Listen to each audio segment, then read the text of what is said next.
When you go silent, the narcissist doesn't feel calm. They feel panic. Your silence is something they cannot control, manipulate, or twist. If you've ever wondered what goes through their mind day after day when you stop feeding their ego, pay close attention. What they think will surprise you. If this is already hitting home, pause for a moment, breathe. You're not imagining their reactions. You're not overthinking your quiet. You are reclaiming your power. And the more you understand how they function, the more control you regain over your own life. Day one is when the true psychological effect of your silence begins. It affects the narcissist more than anything you've ever said to them. The moment you stop responding, they don't see it the way a normal person would. They don't think maybe you need space or something happened.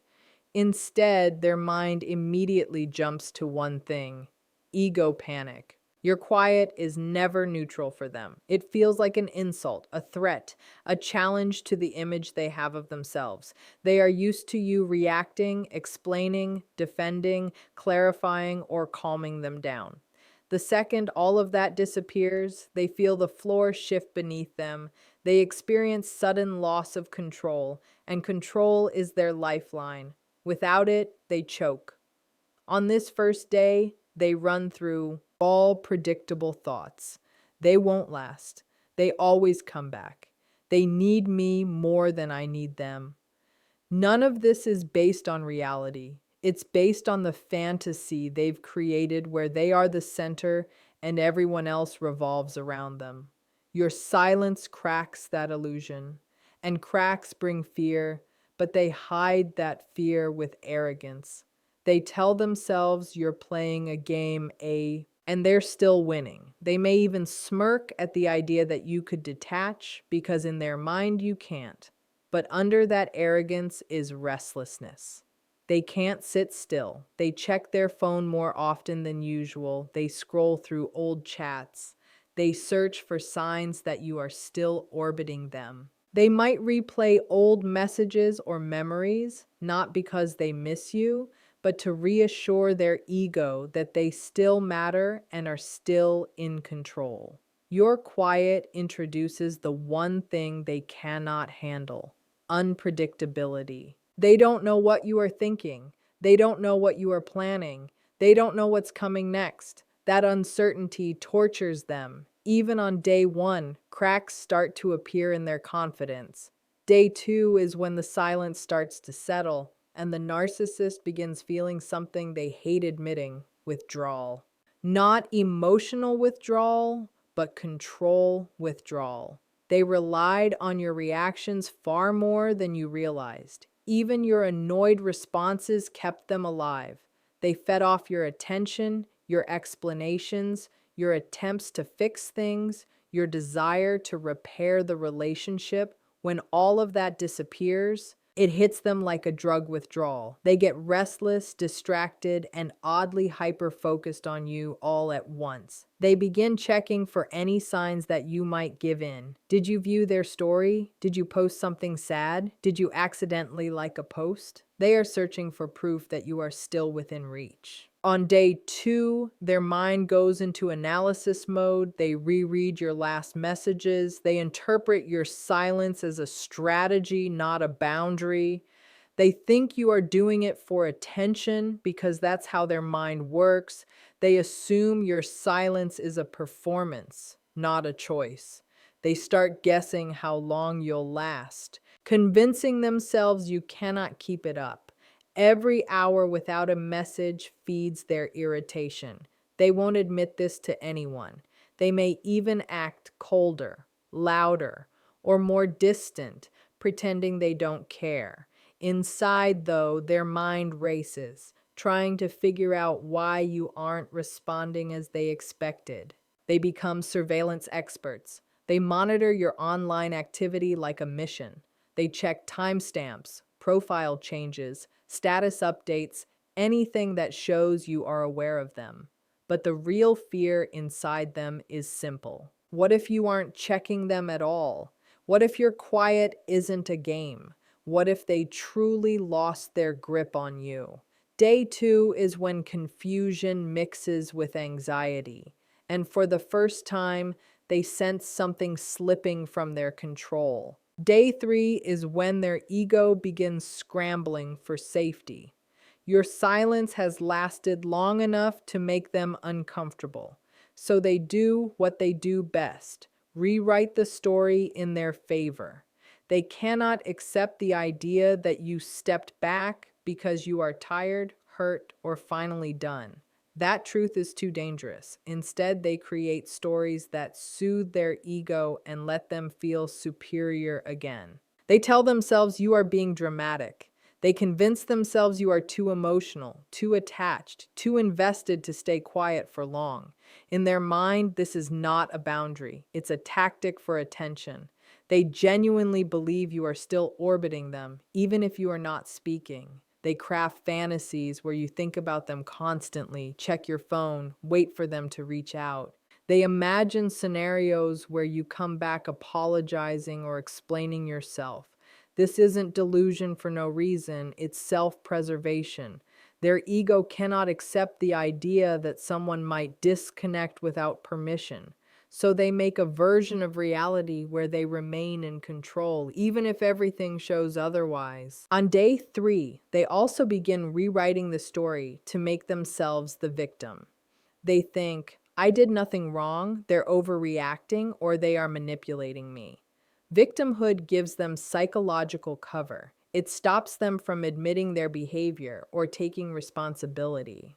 Blame becomes a shield they hold tightly. While rewriting the story, they watch you even more closely. They want any evidence to confirm the story they are telling themselves. If you are quiet, they say you're sulking. If you are online, they say you're seeking attention. If you post something positive, they say you're pretending.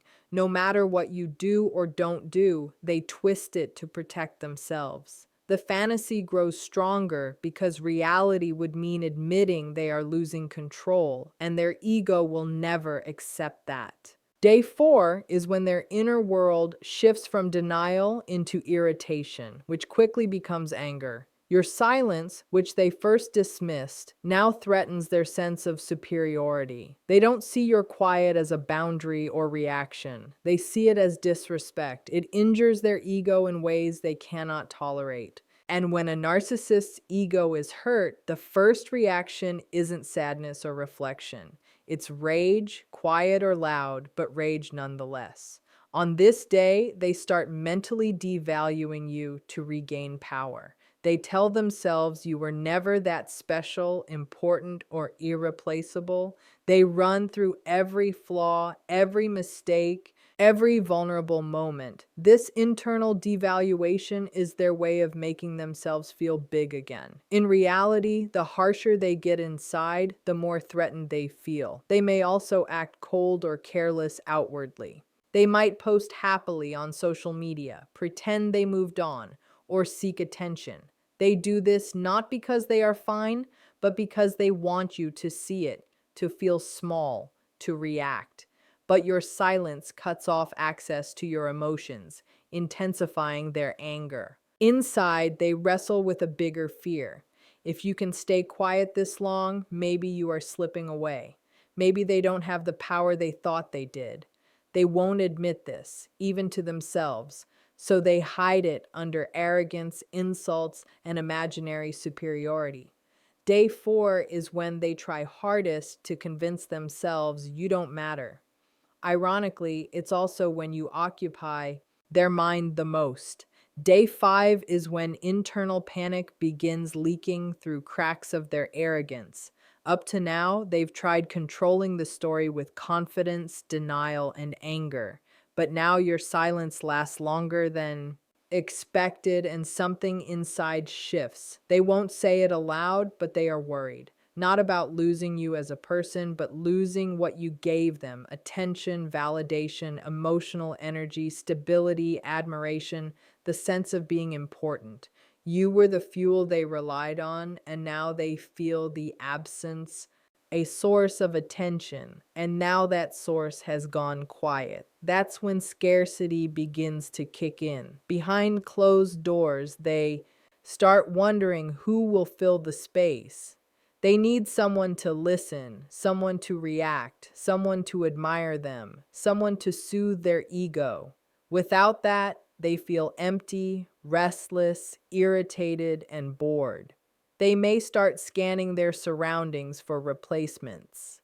Old flings, acquaintances, online contacts, anyone who can give them the attention they have lost. But even as they do that, they still can't fully escape the discomfort your silence is creating.